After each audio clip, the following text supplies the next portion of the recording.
L'énergie et les risques de blackout au cœur des préoccupations cet hiver. Nous retrouvons en direct de Marseille Gilles Audonne. Bonjour, vous êtes le délégué RTE Méditerranée, le réseau de transport d'électricité. La région ici a toujours été particulièrement exposée aux risques de coupure. Qu'en est-il aujourd'hui ?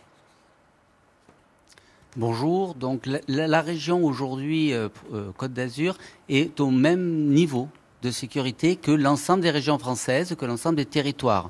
Puisqu'il faut bien voir ce dont on parle pour cet hiver, c'est bien équilibrer la consommation et la production au niveau France, donc toute la consommation française et toute la production française. Donc l'ensemble des territoires est concerné au même titre. Mais il y a bien eu des travaux dans la région pour sécuriser l'approvisionnement, dans le sud, particulièrement dans les Alpes-Maritimes ?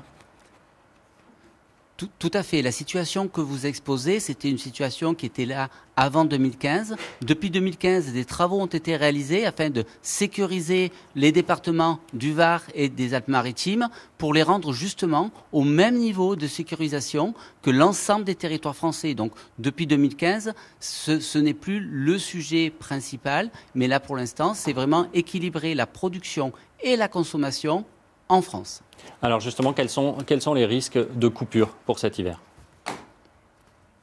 Alors pour l'instant, pour les 3 prochains jours, il n'y a pas de tension particulière sur le système électrique. Et d'ailleurs, nous émettons des signaux EcoWatt verts qui indiquent qu'il n'y a pas de tension particulière pour le système électrique.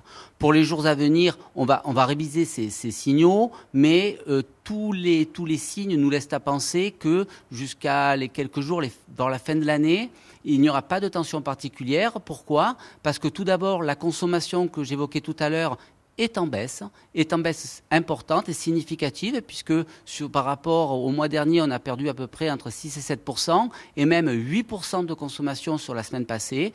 Et concernant la production, les courbes de reprise de la production, et notamment de la production nucléaire, est conforme aux prévisions. Donc, 2 signes plutôt encourageants pour l'instant sur les jours, les semaines qui arrivent. Ça veut dire que les Français ont adopté les bons gestes. Quels sont les gestes supplémentaires qu'on pourrait adopter ?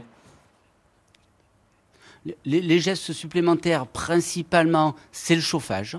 Le chauffage, de baisser la température de consigne lorsque nous sommes dans les bâtiments, mais aussi de surtout veiller à ce qu'il soit éteint dans les bâtiments, dans les pièces dans lesquelles nous ne sommes pas. Ensuite, il y a l'éclairage. Veiller à l'éclairage, si possible, équiper ça de LED.